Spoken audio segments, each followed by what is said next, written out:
Jokowi adalah presiden terburuk yang pernah dikirim neraka ke bumi. Dan Jokowi itu adalah hukuman bagi bangsa Indonesia. Karena bangsa Indonesia suka menganiaya dirinya sendiri.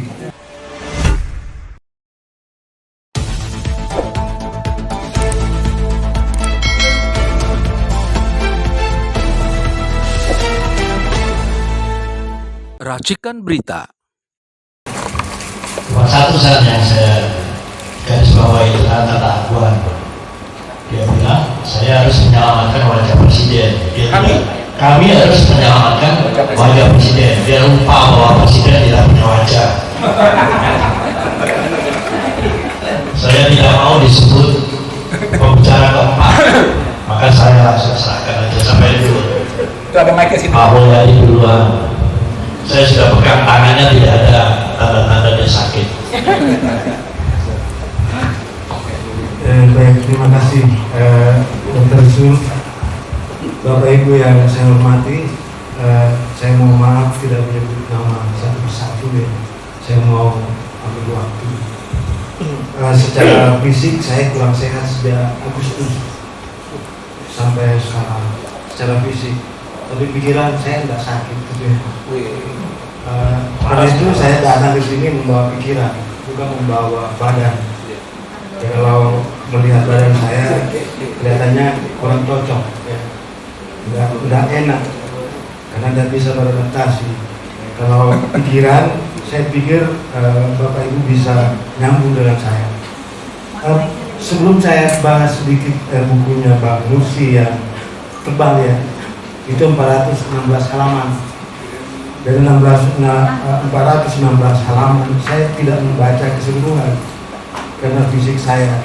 Tapi saya sudah baca intinya karena saya mengajar mata kuliah ekonomi politik. Saya memulai pembicaraan saya dengan satu pertanyaan begini. Apa benar Soekarno dan kawan-kawan itu adalah pihak yang keempat yang mau memerdekakan Indonesia? Ya, ini pertanyaan gila. Ya, ini pertanyaan gila. Kalau saya balik pertanyaannya, apa Anda percaya bahwa Soekarno dan kawan-kawan itu bukan pihak penjajah yang keempat? Setelah VOC, Belanda, Jepang, kemudian Soekarno. Pertanyaan ini saya ajukan, tapi saya tidak berani menjawab. Karena kalau saya menjawab, saya akan digebukin. Itu ya, yang pertama. Tapi saya beruntung tidak lahir di eranya Bung Karno. Karena kalau saya lahir di eranya Bung Karno, meskipun saya tidak diangkat jadi putra mahkota kerajaan, saya tidak setuju kalau Soekarno jadi presiden. Dia harus kepala pemerintahan saja. Dan kalau tidak ada raja-raja sultan yang berada di kepala negara, saya mengajukan diri. Saya yang kepala negara, Anda kepala pemerintahan. Tapi satu hal yang mengherankan, kenapa raja sultan mau menjadi wakil? Itu ketidakpuasan saya. Jadi saya mulai dulu ya. Seandainya saya lahir, tapi kan saya tidak lahir ya. Jadi saya tidak kenal. Jadi yang pendukungnya Soekarno tidak usah khawatir. Nggak usah mikir saya. Itu seandainya saya lahir di eranya Bung Karno. Saya akan mengatakan saya dari Sulawesi Selatan, saya dari kerajaan yang tertua di Sulawesi Selatan, namanya Kerajaan Luwu. Saya tidak ingin Anda jadi presiden. Anda cocoknya jadi perdana menteri saja, kepala pemerintahan. Saya jadi kepala negara. Saya mau seperti itu. Kenapa? Karena Inggris melakukan itu. Kenapa? Karena Belanda melakukan itu. Karena Jepang melakukan itu. Dan para bandit yang tidak mau diatur di Eropa pada saat itu, dia pergi ke Amerika Utara memiliki koloni. Dia bikin 13 koloni yang sekarang kita kenal 50 negara bagian. Itu orang-orang yang tidak ingin melihat negaranya itu rusak. Dia pergi ke sana bikin koloni. Itulah dialogi politik lahirnya Amerika. Dan kita tidak sama dengan itu. Tidak sama, kita tidak sama dengan Amerika itu. Kita ada negara dijajah oleh VOC, kemudian pindah tangan ke Belanda, kemudian pindah tangan ke Jepang. Seharusnya tahun 51 itu perjanjian Francisco tahun 1951, karena isinya adalah Jepang diwajibkan untuk mengembalikan seluruh negara jajahannya kepada yang punya. Maka seharusnya Indonesia itu kembali ke para raja sultan, tidak kembali ke Indonesia. Oke? Jangan berontak dulu, Pak. Pasti Bapak pusing dengan pikiran saya. Iya kan? Nah, yang jadi menarik, pertanyaan saya yang kedua, kenapa para penjajah suka sekali tinggal di Jawa? Semua penjajah, VOC senangnya di Jawa, Belanda senangnya di Jawa, Jepang senangnya di Jawa. Kenapa nggak berani tinggal di Sulawesi, di Aceh, di mana? Silakan periksa tentara Kening. Di situ ada prajurit Sweet, perwira Sweet. Ada di skripsi saya, silakan buka. Nggak ada raja-raja itu bangsawan yang mau jadi prajurit Belanda itu, Pak. Kalau di luar itu, dan menarik, dia mau jadi prajurit Belanda. Ini semua diketahui oleh negara lain. Saling cerita, ke Eropa cerita. Itu ada negara itu mudah sekali kita taklukkan itu. Kenapa? Karena para bangsawannya sudah hilang, digantikan oleh para bangsa. Bangsawan itu orang yang mengabdi sama bangsanya, Pak. Orang yang mengkhianati bangsanya namanya bangsa. Jadi itu hanya ada dua kosakata saya itu. Jadi kalau Bapak mau jadi bangsawan, saya hormati, saya hargai. Kalau Bapak jadi aristokrat, atau kalau malu dibilang bangsawan, ya negara. Saya tadi mengatakan ini krisis negarawan, krisis bangsawan, jadi bangsa semua. Intelektual kita kenapa sekarang nggak bisa? Saya di UI, grup besar yang sekarang berdiri seolah-olah mau ada formasi itu, Pak. Itu musuh-musuh saya dulu, Pak. Di awal-awal itu saya angkat bendera melawan Jokowi itu 2016. Setelah kami ke istana itu beritahu Jokowi jangan lakukan ini, 1, 2, sampai 10. Saya minta itu. Sampai saya bertaruhkan harga diri saya. Pak Jokowi, kalau Bapak tidak percaya saya, Bapak punya aparat keamanan, silahkan telusuri siapa saya. Saya belum pernah mengatakan sesuatu ini. Kenapa? Karena saya sudah mencurigai watak Jokowi itu. Bapak tahu, 2 minggu sebelum pelantikan presiden itu saya datang ke wakil presiden, namanya Maruf Amin. Apakah saya datang ke sana minta jabatan? Enggak. Saya 3 orang dari UI itu datang ke sana, hanya beritahu, Pak Yai, hati-hati, itu Jokowi manusia aneh. Beritahu begitu, itu bukan menghasut. Saya tidak datang ke sana memprovokasi itu. Saya mau beritahu Bapak Ibu bahwa ada orang yang dia luka jadi presiden, sebenarnya itu berbahaya bagi Indonesia. Tapi siapa lagi yang saya mau jelaskan? Siapa yang mau terima pendapat saya? Ketika semua teman-teman saya mengatakan Jokowi itu bagus, orang dari desa, kita tidak pernah tahu bahwa Jokowi itu sudah lama dipersiapkan. Informasi itu yang tidak sampai ke tangan Bapak Ibu, sehingga mudah sekali ditipu oleh media, mudah sekali ditipu oleh para bandit-bandit politik yang dari kampus-kampus itu, akademisi, dosen, intelektual, mudah sekali kan tidak dikasih duit, suruh ngomong dia. Bapak Ibu semua, apa jadinya sekarang? Menyesalkan kita melihara Jokowi. Dan supaya celakanya itu bukan belain Jokowi, ada lagi yang ada cicit. Karena itu saya bilang, saya tulis di situ, Pak, Jokowi adalah presiden terburuk yang pernah dikirim neraka ke bumi. Saya bilang begitu. Dan Jokowi itu adalah hukuman bagi bangsa Indonesia, karena bangsa Indonesia suka menganiaya dirinya sendiri dan suka menipu dirinya sendiri. Jadi Jokowi itu tidak bebas, dia hanya menjalankan tugas takdirnya dia. Dia diutus oleh neraka. Dan dia diutus untuk kasih menderita Bapak. Itu saja itu. Dan saya menghindar dari situ, saya sudah selamat. Saya sudah ajak semua orang, tapi orang lain tidak mendengarkan saya. Di surga berarti Pak? Oke, saya masuk ke ya. Saya masuk ke bukunya Mbak Nursi. Itu buku ini adalah karya jenius.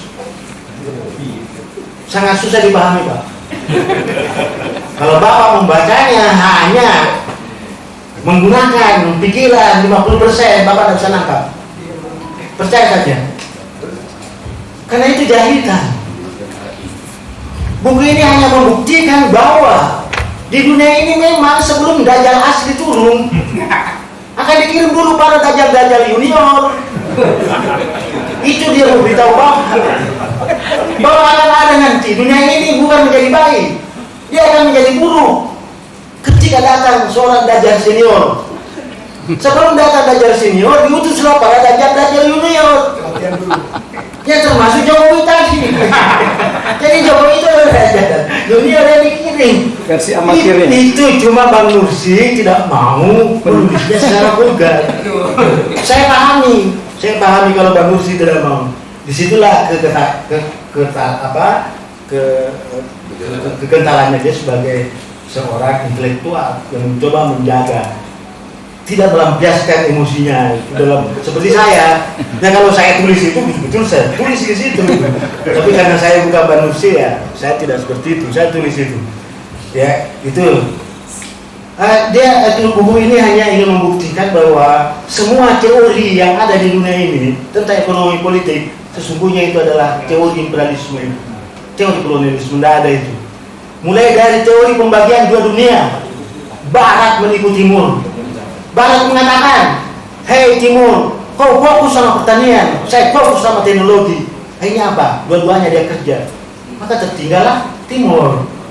Ketika Timur tertinggal menghadapi masalah pengangguran, kemiskinan, kesehatan, datanglah ke Barat mengeluh. Kenapa bisa kau maju?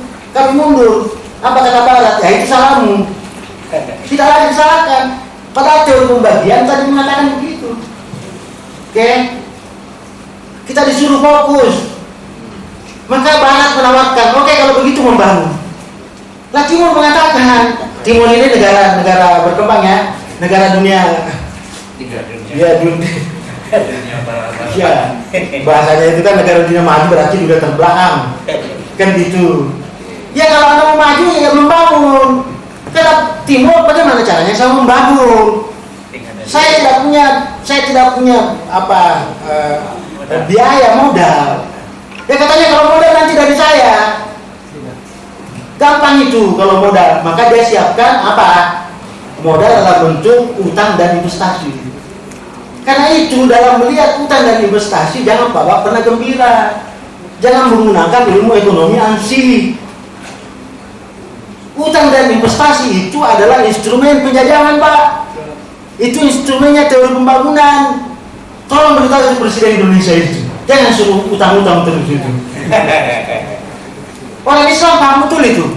Kalau ada orang yang banyak utangnya, malam tidak bisa tidur nyenyak, siang dia selalu sembunyi mukanya. Dan keluarga yang dibangun dari utang pasti bubar dia. Kenapa? Karena tukang kredit datang semua, ngancam-ngancam. Itu aja analoginya sederhana itu. Kenapa Jokowi suka berutang itu? Karena memang mau menjerumuskan negara kita itu. Saya katakan tadi, saya konsisten mengatakan bahwa Jokowi itu adalah presiden yang terburuk yang pernah dikirim neraka ke bumi. Saya ulangi lagi. Saya tidak mau lagi memberikan itu. Capek saya sejak hari WA dipenuhi dengan kutukan kemarahan terhadap Jokowi. Saya mau tutup itu dengan menyadarkan, hei, Jokowi itu adalah manusia terburuk yang dikirim neraka ke bumi. Tujuannya untuk menghukum Anda, untuk kamu semua, karena kamu tidak sadar. Coba bayangin, ini orang Indonesia ini kayak lagu dangdut. Suka sekali lagu dangdut.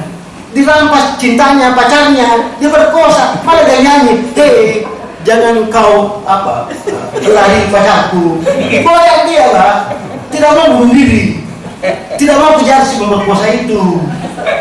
Itu orang Indonesia itu. Jadi dia senang sekali itu membicarakan nasi buruknya. Dia senang itu. Coba Pak, dia gembira itu jadi wapres itu si Gibran itu. Coba ya itu. Padahal kalau dia marah, dia kumpul marah itu, sehari itu bisa lengser Pak. Kekuatan demokrasi itu adalah ketika Bapak sadar untuk berkumpul, untuk berteriak. Sejarah demokrasi adalah sejarah memenggal penguasa. Itu. Jadi ada dua sejarahnya itu. Ketika orang berbicara demokrasi, sejarah menurunkan penguasa dan sejarah memenggal kepala penguasa. Itu intinya demokrasi. Bukan demokrasi memilih presiden itu bikin partai. Mau bikin apa partai sekarang? Partai Indonesia paling buruk di dunia. Tidak ada partai di bawah kolonial ini yang terburuk, hanya di Indonesia itu. Kenapa? Karena dia bisa melakukan koalisi kumpul kebo. Dia bisa partai rental Pak. Kalau Bapak lihat teori kepartaian, tidak ada itu jenisnya itu. Ya, Barat tidak temukan itu. Tapi Indonesia ketika Bapak cari jenisnya, tidak ada itu partai ideologi, tidak ada itu partai kader, tidak ada itu partai campuran. Yang ada partai rental. Coba itu. Bukan kadernya dia ajukan, kan? Kacau. Ya. Nah, Bupati di NTT, warga negara Amerika Serikat, bisa diajukan Pak, koalisi partai lagi itu koalisi domo betul itu. Bisa-bisanya warga negara Amerika disepakati Pak jadi calon. Coba bisa bayangkan ya, warga negara Amerika itu jadi bupati, terpilih lagi. Caranya ketika terpilih, berdebat lagi orang hukum. Ini orang hukum juga selalu bikin bingung kita ini. Sudah melanggar syaratnya, masih mau lagi dibawa MK. Ragu-ragu dibawa lagi MK itu. Ngapain? Sudah melanggar syaratnya, cukup Bawaslu mengatakan, ya sudah. Itulah orang Indonesia itu. Selalu bilang negara hukum. Bukan negara hukum, hati-hati Pak. Negara hukum itu adalah negara bandit. Ya, hati-hati Pak. Kenapa? Hukum itu adalah produk politik. Tidak pernah itu hukum adalah produk hukum. Hukum itu adalah produk politik. Dan praktek hukum dipengaruhi oleh praktek politik. Jadi jangan perbaiki hukumnya, perbaiki politiknya itu. Kalau politiknya diperbaiki, semuanya bisa baik. Dan bukunya Mbak Nursi menjelaskan itu betapa buruknya politik dunia. Betapa buruknya politik dunia. Teori pembagian dua dunia untuk menjajah. Teori pembangunan untuk menjajah. Teori modernisasi ngikut industrialisasi. Habis buruh kita Pak. Habis buruh kita. Karena masuk semua industri. Jadi buruh. Habis kan? Petani nelayan kita habis. Saya cek di Batam Pak. Jadi buruh semua. Saya tanya dari mana kamu? Dari Toraja. Dari mana kamu? Dari Sulawesi. Kerja apa di sana? Petani, nelayan. Tiba-tiba jadi buruh di sana. Bayangin Pak, industri mencuri itu pekerja-pekerja desa itu. Tidak sadar itu. Belum lagi konflik industrial. Itu yang dibawa. Masuk lagi teori demokrasi. Demokrasi itu Pak, saya mau katakan, liberalisme itu ada 3. Kalau liberalisme itu masuk dalam dunia politik, namanya demokratisme. Kalau liberalisme itu masuk dalam dunia ekonomi, namanya kapitalisme. Kalau liberalisme itu masuk dalam dunia sosial, namanya individualisme. Bapak bisa bayangkan, individualisme, kapitalisme dengan demokratisme bersaudara kembar.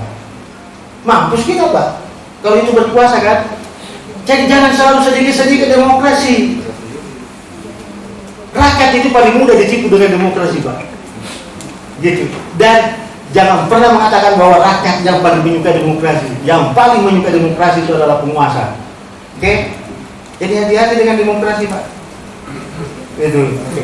Itu yang terakhir ya, yang saya sampaikan. Jadi teori tadi, teori demokrasi melahirkan teori ketergantungan, teori keterbelakangan, maka lahirlah teori neokolonialisme dan neoliberalisme. Apa yang kita rasakan ini, seperti pembahasan bukunya Mbak Nursi, masih kelanjutan dari itu, masih kelanjutan dari penjajahan itu. Ya, jadi Barat tidak pernah istirahat berpikir bagaimana menguasai Indonesia. Nah sekarang cuma muncul pemain barunya, yang namanya Cina kan.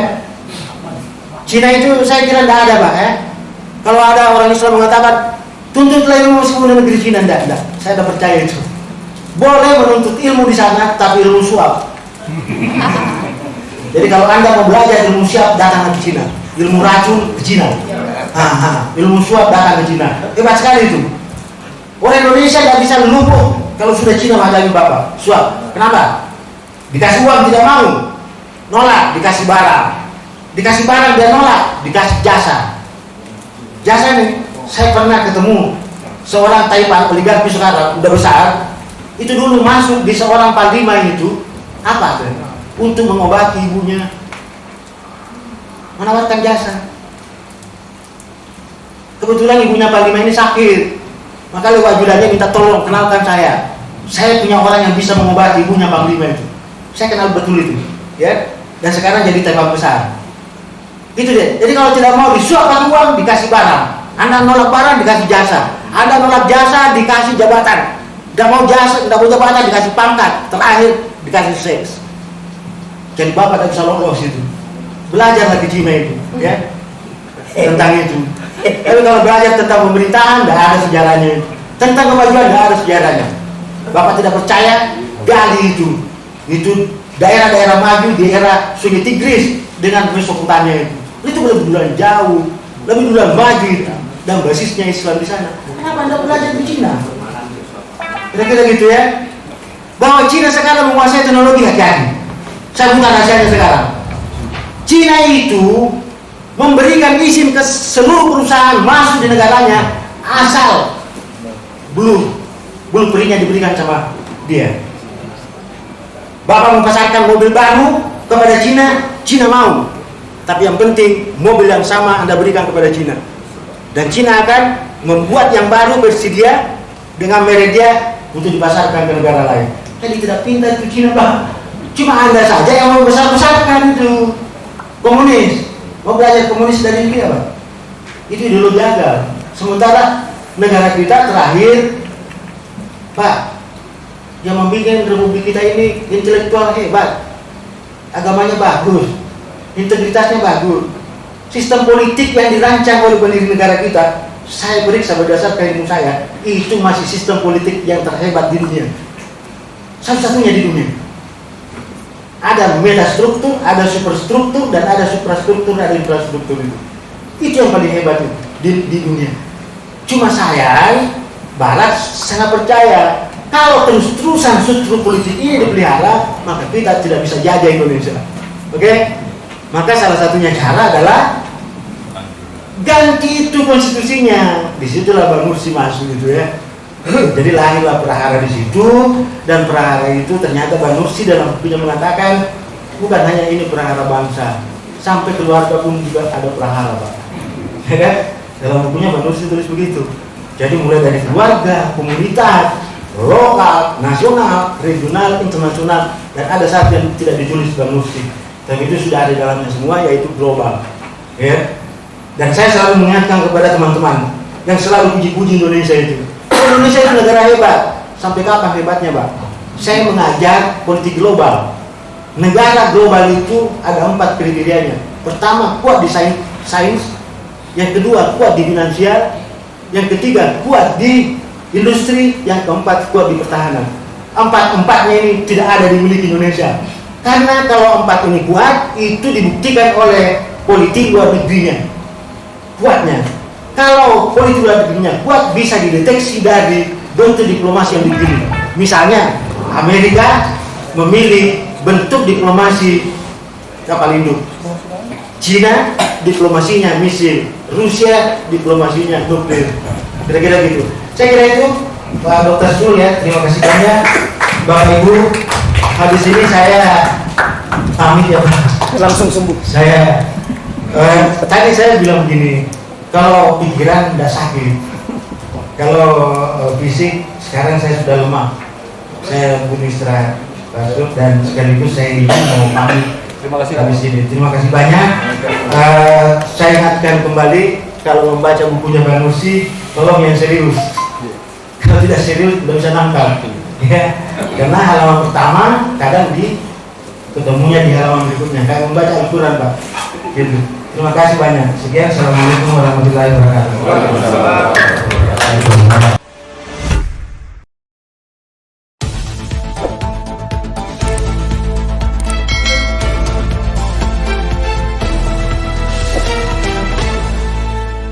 Racikan Berita